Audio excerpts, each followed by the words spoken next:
কেশপুরের ভূমিপুত্র শুভেন্দু সামন্ত কে বলবো আপনি আসন সংগ্রহ করুন। তার সাথে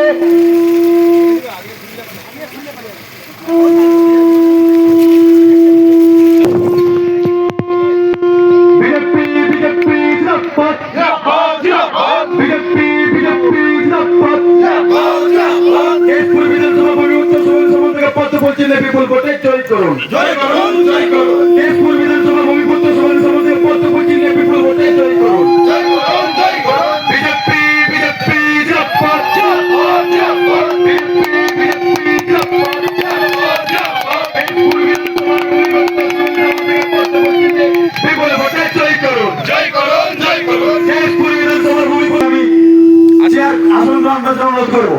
ইতিমধ্যে আমাদের মধ্যে উপস্থিত হয়েছেন গাড়া সাংগঠনিক জেলা, ইতিমধ্যে আমাদের মধ্যে উপস্থিত হয়েছেন কেশপুর বিধানসভার ভূমিপুত্র সম্মানীয় শুভেন্দু সামন্ত মহাশয়।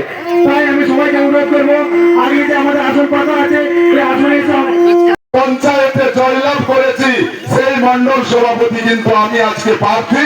আমি কেশপুরের মানুষের কষ্ট বুঝি। আমি আপনাদের যে আলুর যে অবস্থা, আমি এখান থেকে আপনাদের আলু চাষি থেকে বার্তা দিয়ে যেতে পারি যে আপনাদের সমস্ত জায়গাতে আলুর জন্য হিমঘর হবে। আপনারা যেখানে তৃণমূলের নেতারা দাদাগিরি করে ওই হিমঘরে আলু রাখতে দিচ্ছে না, জনগণকে কথা ভাবছে না, তাদের নিজেরা আলুগুলোকে আগে হিমঘরে হচ্ছে আর সাধারণ মানুষের আলুগুলো রাস্তায় পড়ে সব পচে যাচ্ছে। রাস্তার দুধার থেকে যখন আসছে শুধু আলুর গন্ধ, আলু চাষিরা আত্মহত্যা করছে। তৃণমূল কংগ্রেস জবাব দাও, আজকে কেন চাষিরা আত্মহত্যা করছে? আজকে চাষিরা কেন ন্যায্য মূল্যের ফসলের দাম পাচ্ছে না? আজকে 15 বছরের শিবলি সভাপতিরা কত কেশপুরের জন্য কি উন্নয়ন করেছো? আজকে রাস্তাঘাট নেই, পানীয় জল নেই, প্রত্যেক বাড়িতে কিভাবে কষ্টের মধ্যে মানুষ জীবন যাপন করছে। কেমন তিরপল দিয়ে দেখছি বিভিন্ন জায়গায় মানুষ আছে। আজকে প্রধানমন্ত্রী আবাস যোজনার এত কোটি টাকা সমস্ত নেতারা আত্মসাৎ করেছে, নিজে নিয়েছে, নিজের ভাই নিয়েছে, নিজের কাকা নিয়েছে, সাধারণ মানুষ কিন্তু পায় না।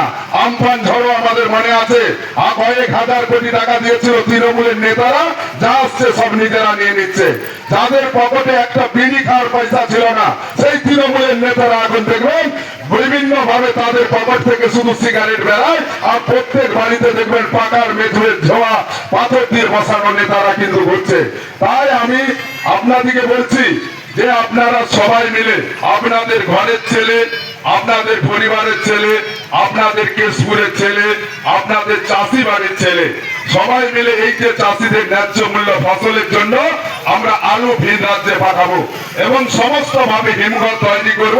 আমি এখানে চাষিদের যে দুর্দশা এইটা আমরা মুক্ত করব।